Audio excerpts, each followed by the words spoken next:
Hello, नमस्ते दोस्तों। तो आज फिर से हम एक टॉपिक लेकर के आए हैं। मैंने 2 टॉपिक 2 दिन में कवर कराए हैं आपको, वो भी क्वेश्चन फॉर्म में। पहले दिन मैंने टॉपिक कवर कराया था पूर्वाग्रह वाला, नेक्स्ट डे में लेकर के आया अदर टॉपिक, और आज फिर एक हम टॉपिक एथिक्स का फिर से लेकर के आए हैं। और वो टॉपिक कुछ खास अदर प्लानेट से नहीं है, आपकी डेली लाइफ से ही जुड़ा हुआ है कि पारिवारिक मूल्य।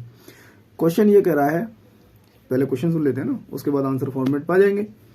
क्वेश्चन ये कह रहा है कि जो पारिवारिक मूल्य होते हैं वो परिवार के ढांचे के भीतर आपके निर्णयों को किस प्रकार प्रभावित करते हैं, और परिवार के ढांचे के बाहर आपके निर्णयों को किस प्रकार प्रभावित करते हैं, ये तो बताना ही है।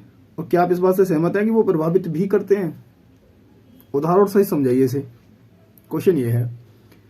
तो जब आप इस क्वेश्चन को टैकल करोगे, अब जब आप इसकी शुरुआत करोगे, तो पारिवारिक मूल्यों को समझना पहले बेहतर है कि पारिवारिक मूल्य होते क्या हैं, फिर उन पारिवारिक मूल्यों का प्रभाव आपके डिसीजन मेकिंग पे क्या पड़ता है, आपके निर्णयों पे क्या प्रभाव पड़ता है, पारिवारिक ढांचे के भीतर जो निर्णय लिए जाते हैं उस पर क्या प्रभाव पड़ेगा, और परिवार के बाहर जो निर्णय लिए जाते हैं उस पर क्या प्रभाव पड़ेगा।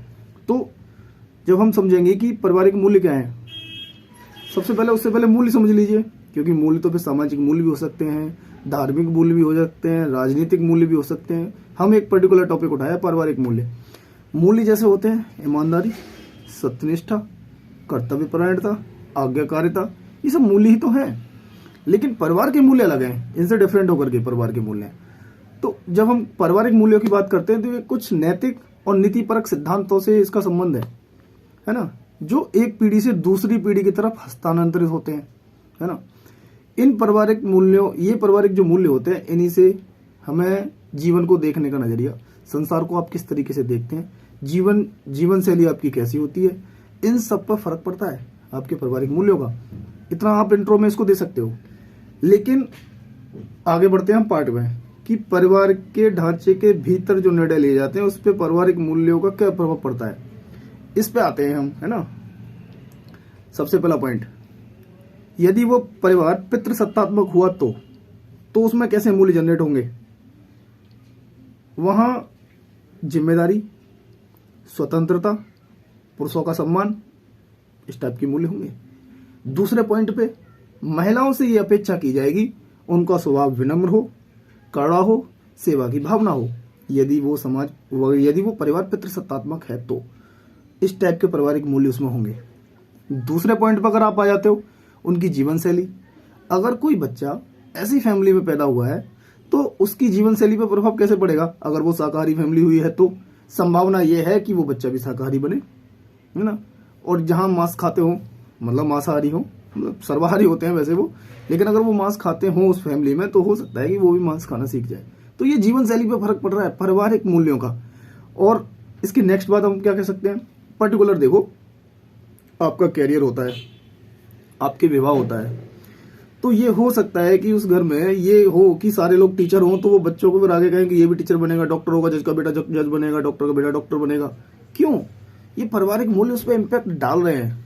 हम ये नहीं कह रहे कि 100% श्योरली होता है, लेकिन ये कह रहा है कि प्रभाव पड़ता है। किस हद तक पड़ता है वो अलग बात है, लेकिन पड़ता है।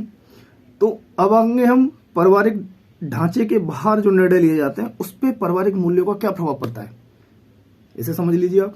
जैसे अगर मैं कहूं कि राजनीतिक विन्यास पे कोई फर्क पड़ेगा आपका, जो राजनीतिक अभिविन्यास होगा उस पर क्या फर्क पड़ सकता है आपके, डेफिनेटली पड़ेगा।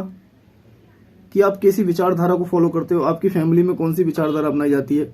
अगर आपका परिवार डेमोक्रेटिक मूल्यों सहित हुआ, मतलब महिलाओं को अधिकार दिए गए हों, बच्चों को पढ़ाया गया हो, स्वतंत्रता को प्रमोट करते हों, तो इसका मतलब वो डेमोक्रेसी को भी एक्सेप्ट करेंगे, जो उनका जो है डेमोक्रेसी में विश्वास होगा। ये मूल्य होंगे आपके।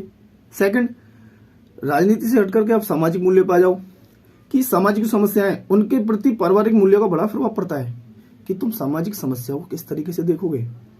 महिलाओं के खिलाफ अगर हिंसा होती है, हम एग्जाम्पल के रूप में ले रहे हैं कि अगर महिलाओं के खिलाफ हिंसा होती है तो आप उसको कैसे देख सकते हो। अगर परिवार रूढ़िवादी हुआ, रूढ़िवादी विचारों पर यकीन रखता होगा, तो हो सकता है कि महिलाओं के खिलाफ हिंसा को आप उनकी पोशाक से तुलना करने लगे कि ये छोटे कपड़े पहनती है इसलिए इनके साथ हिंसा हुई है ना, इनको वस्त्रों को ढंग से पहनना चाहिए, ऐसे छोटे वस्त्र नहीं पहनना चाहिए।